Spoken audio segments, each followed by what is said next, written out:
Salam sejahtera untuk kita semua. Berkat Allah yang Maha Kuasa senantiasa menyertai kita. Hari Selasa 10 November 2020 adalah peringatan wajib Santo Leo Agung, Paus dan Pujangga Gereja. Santo Leo Agung lahir di Tuscany, Italia, dari sebuah keluarga bangsawan kaya. Ketika terpilih menjadi paus, ia banyak menghadapi pergolakan seputar iman serta serangan dari bangsa utara yang ingin menyerang Roma. Sebagai seorang gembala yang baik, ia begitu memperhatikan nasib umatnya. Paus Leo mengambil tindakan tegas terhadap ajaran-ajaran yang bertentangan dengan gereja seperti Pelagianisme, Manikeisme, Priscillianisme, dan Monofisitisme, serta dengan bijaksana berhasil mematahkan serangan Raja Attila dan Genseric terhadap kota Roma. Pada Konsili Kalsedon, ia berhasil memulihkan kembali kesatuan gereja yang dirongrong oleh bid'ah-bid'ah. Ia meninggal dunia pada tanggal 10 November tahun 461 sesudah memimpin gereja selama 21 tahun.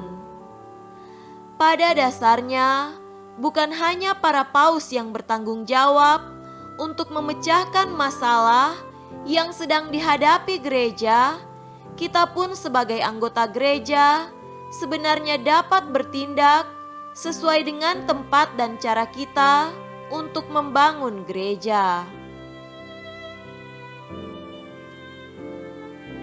Marilah kita mendengarkan dan merenungkan bacaan-bacaan kitab suci.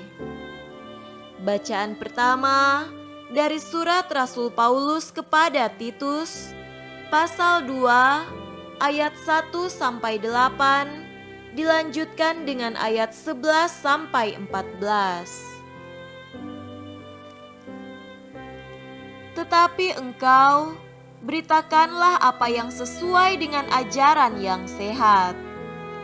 Laki-laki yang tua hendaklah hidup sederhana, terhormat, bijaksana, sehat dalam iman, dalam kasih dan dalam ketekunan.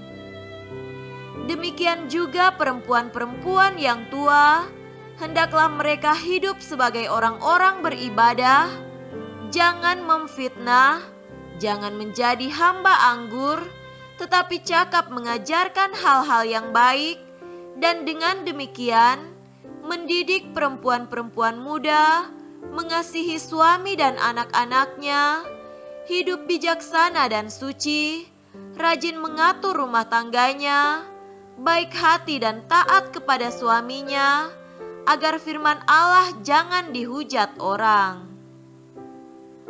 Demikian juga orang-orang muda, nasihatilah mereka supaya mereka menguasai diri dalam segala hal, dan jadikanlah dirimu sendiri suatu teladan dalam berbuat baik. Hendaklah engkau jujur dan bersungguh-sungguh dalam pengajaranmu, sehat dan tidak bercela dalam pemberitaanmu, sehingga lawan menjadi malu karena tidak ada hal-hal buruk yang dapat mereka sebarkan tentang kita. Karena kasih karunia Allah yang menyelamatkan semua manusia sudah nyata. Ia mendidik kita supaya kita meninggalkan kefasikan dan keinginan-keinginan duniawi, dan supaya kita hidup bijaksana, adil, dan beribadah di dalam dunia sekarang ini dengan menantikan penggenapan pengharapan kita yang penuh bahagia dan penyataan kemuliaan Allah yang maha besar dan Juru Selamat kita, Yesus Kristus, yang telah menyerahkan dirinya bagi kita untuk membebaskan kita dari segala kejahatan dan untuk menguduskan bagi dirinya suatu umat kepunyaannya sendiri yang rajin berbuat baik. Demikianlah sabda Tuhan. Syukur kepada Allah. Tuhan beserta kita, sekarang dan selama-lamanya. Inilah Injil Yesus Kristus menurut Lukas. Dimuliakanlah Tuhan. Injil Lukas pasal 17 ayat 7 sampai 10. Siapa di antara kamu yang mempunyai seorang hamba yang membajak atau menggembalakan ternak baginya, akan berkata kepada hamba itu setelah ia pulang dari ladang, "Mari segera makan." Bukankah sebaliknya ia akan berkata kepada hamba itu, "Sediakanlah makananku, ikatlah pinggangmu, dan layanilah aku sampai selesai aku makan dan minum. Dan sesudah itu engkau boleh makan dan minum." Adakah ia berterima kasih kepada hamba itu karena hamba itu telah melakukan apa yang ditugaskan kepadanya? Demikian jugalah kamu.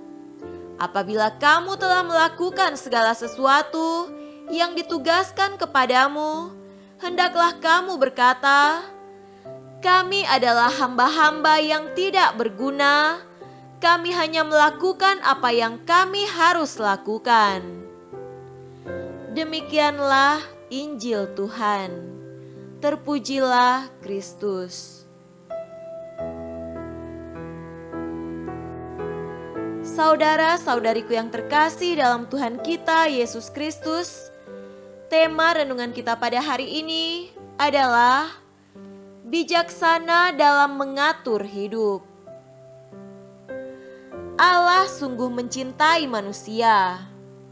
Karena itu, sejak awal Ia telah memberitakan kepada manusia syarat-syarat yang mesti diperhatikan dalam mengatur hidup di dunia ini.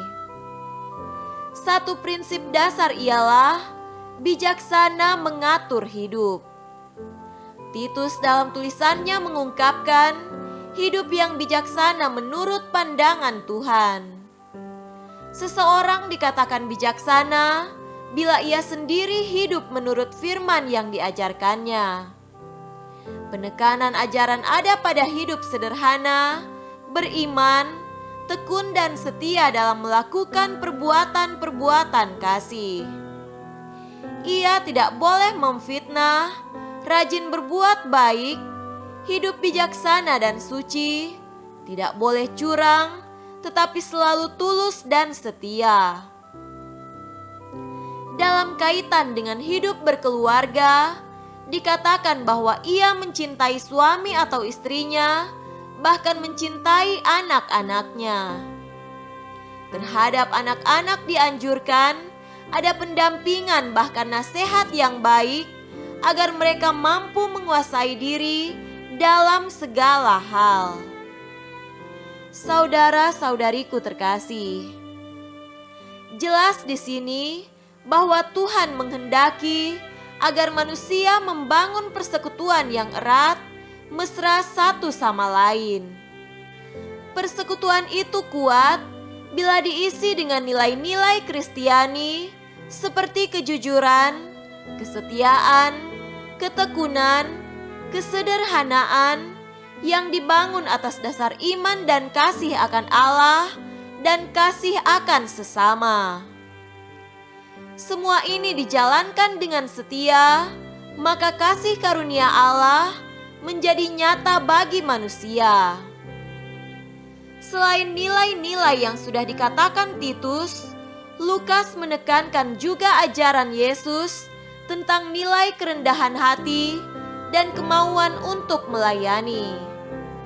Nilai kerendahan hati tampak dari pengakuan diri sebagai seorang hamba, dan nilai pelayanan tampak dari kesediaan untuk melakukan segala tindakan yang berguna untuk orang lain. Orang rendah hati tidak mendatangkan konflik bagi sesama karena tidak pernah meremehkan orang lain. Karena itu, tidak ada kebencian bila ia bergaul dengan sesamanya. Bila dikuatkan lagi dengan mental seorang hamba yang siap melayani kebutuhan orang, maka sempurnalah relasi dengan sesama, sebab damai terjadi di antara mereka. Semoga demikian. Amin.